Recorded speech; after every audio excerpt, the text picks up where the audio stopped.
మామూలు విషయం కాదు. 45 రోజుల్లో 1 కోటి మెంబర్షిప్ చేయించిన, కోటి పైన మెంబర్షిప్ చేయించిన ఏకైక పార్టీ తెలుగుదేశం పార్టీ. ఇంకొక పక్క తొలిసారి అసెంబ్లీకి 65 మందికి యంగ్స్టర్స్ సీట్లు ఇచ్చాం. ఇది ఒక చరిత్ర. ఏ రాజకీయ పార్టీ కూడా ఇంత సాహసం చేయలేదు. అలాంటి నిర్ణయం చేశాం. 61 మంది గెలిచారు. నూతన నాయకత్వాన్ని తీసుకొచ్చాం. ఎమ్మెల్యేలుగా, ఎంపీలుగా, మంత్రులుగా ఫస్ట్ టైం అయిన వాళ్ళ మంత్రులు చేసిన ఘనత కూడా తెలుగుదేశం పార్టీది. ఈరోజు లోకేష్ గారిని మీరు చూశారు.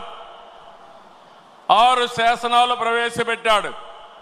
నేను మనస్ఫూర్తిగా అభినందిస్తున్నా. మామూలుగా పోయే ఈ మహానాడిని ఒక నూతనమైన దిశలో తీసుకెళ్లాలని 6 శాసనాలు ప్రవేశపెట్టాడు.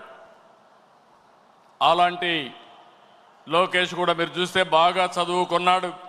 చదువుకొని వచ్చి ఆయనకుండే నాలెడ్జ్ని ఇక్కడ ఉపయోగిస్తూ, టెక్నాలజీ కానీ నాలెడ్జ్ని ఉపయోగిస్తూ ఒక నూతనమైన విధానానికి శ్రీకారం చుట్టాడు.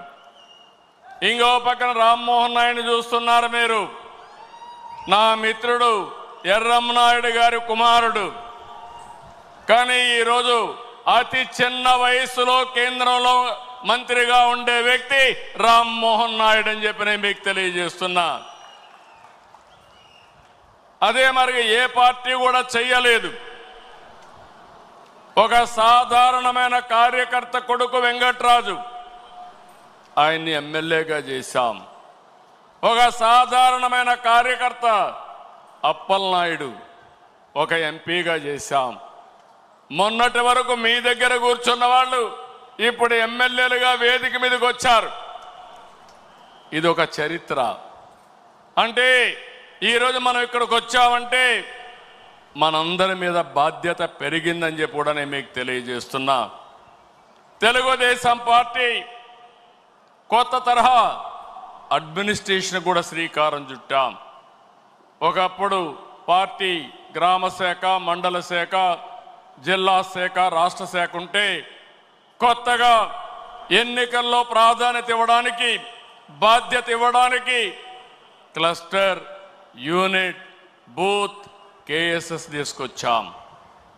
ఎప్పటికప్పుడు ప్రజాభిప్రాయాన్ని తీసుకుంటున్నాం.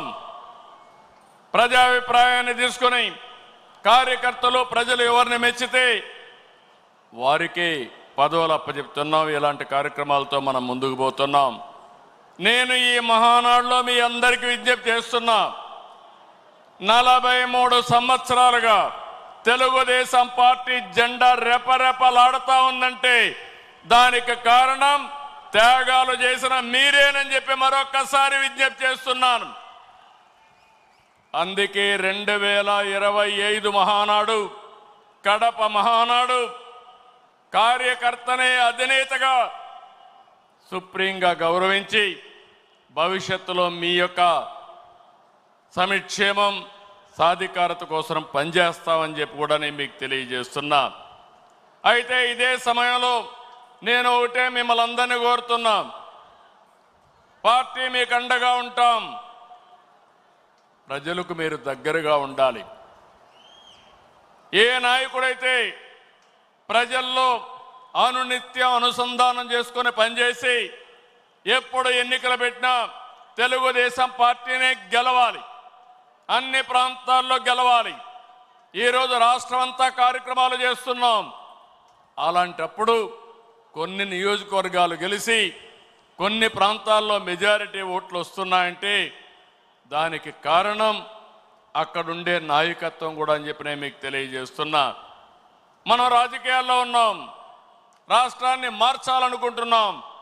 అలాంటి సందర్భంలో మీరు కూడా ఆలోచించాల్సింది, ప్రజలకు మెచ్చే రాజకీయ పాలన మీ ప్రాంతాల్లో మీరు అందించవలసిన అవసరం ఉంది. ఏ కష్టం వచ్చినా మీరు అండగా ఉండాలి, తోడుగా ఉండాలి.